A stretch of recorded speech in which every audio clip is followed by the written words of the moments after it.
Good evening दोस्तों, welcome to my YouTube channel आणि welcome to my show talk with hotelier. आज ना मी एक वेगळ्या विषयावर तुमच्या समोर आलेलो आहे. कारण का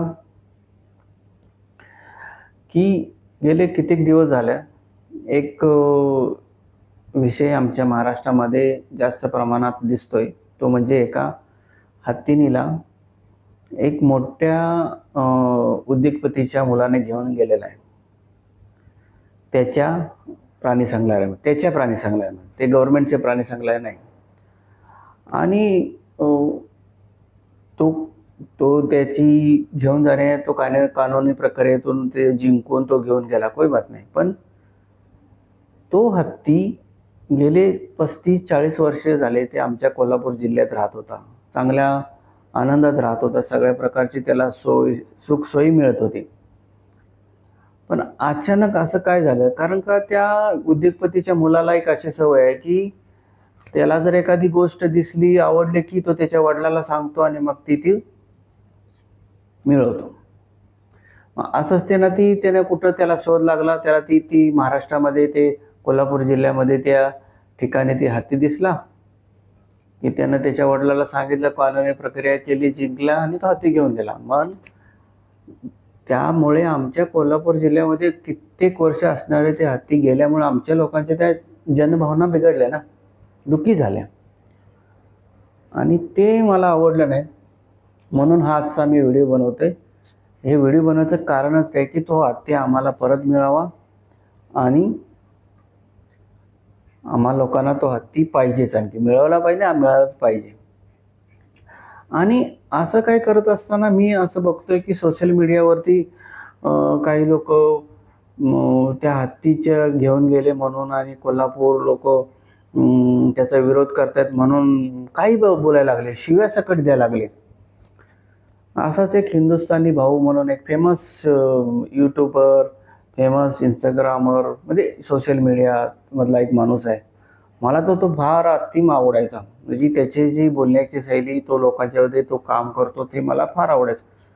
पण अचानक त्यानं ते कोल्हापूर लोकांना त्याच्याकडे कुठल्या प्रकारची जानकारी नाही, काय नाही, तर शिव्या द्यायला लागला. आणि ते मला फार आवडलं नाही. आणि म्हणून मी आज त्या व्यक्तीला हात जोडून विनंती आहे की तू कृपा करून त्याच्यामध्ये तू पडू नकोस. तुला त्याच्यातली काही माहिती नाहीये. जर माहिती करायची असली तर तू त्या ठिकाणी जा, बघ. त्या हत्तीला ते लोक किती आनंदात आपल्या मुलाप्रमाणे त्या हत्तीला सांभाळत होते. आणि प्लीज तू त्याचा काहीही बोलू नको त्या संदर्भात. आणि कोल्हापूरकरांना तू शिव्या देऊ नकोस. कोल्हापूरकरांना शिव्या दिले म्हणजे पश्चिम महाराष्ट्रामध्ये प्रत्येक जिल्ह्यातल्या, खास करके सांगली, सातारा आणि कोल्हापूर जिल्ह्याला शिवी दिल्यासारखे होते. तर माझं तुला एकच हात जोडून विनंती आहे, कारण का आम्हाला शिव्या द्यायला येत नाही, तर आम्हाला ते आवडत नाही. आम्ही तुझे भरपूर प्रमाणात असे व्हिडिओ पाहिले, तू लोकांना शिव्या गाळी काय घाण बोलतोस. तर मला तुला हे सांगायचं आहे की प्लीज तू ह्याच्यामध्ये पडू नकोस. उलट तू त्या अंबानीला सांग आणि तो हत्ती लवकर कोल्हापूरमध्ये जाऊ दे. आणि आमच्या कोल्हापूरकरांना तो हत्ती त्यांच्यापाशी राहू दे. कारण का तो हत्ती कित्येक वर्ष तो त्या कोल्हापुरामध्ये आहे, त्या ठिकाणी आहे. आणि लोक त्याला एक आपलं म्हणून सांभाळतात. त्याला सगळी सुखसोयी वगैरे सगळे.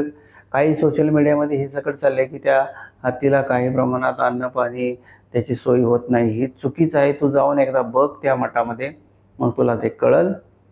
आणि तो हत्ती कसा राहतोय तिथं गोविंदानं, ते तुलाही कळेल. आणि प्लीज आता इथून पुढे तर मी तुला कुठल्या प्रकारच्या ह्याच्यातून तुझे व्हिडिओ पाहणार नाहीत ना. मी तर नाही पाहणार.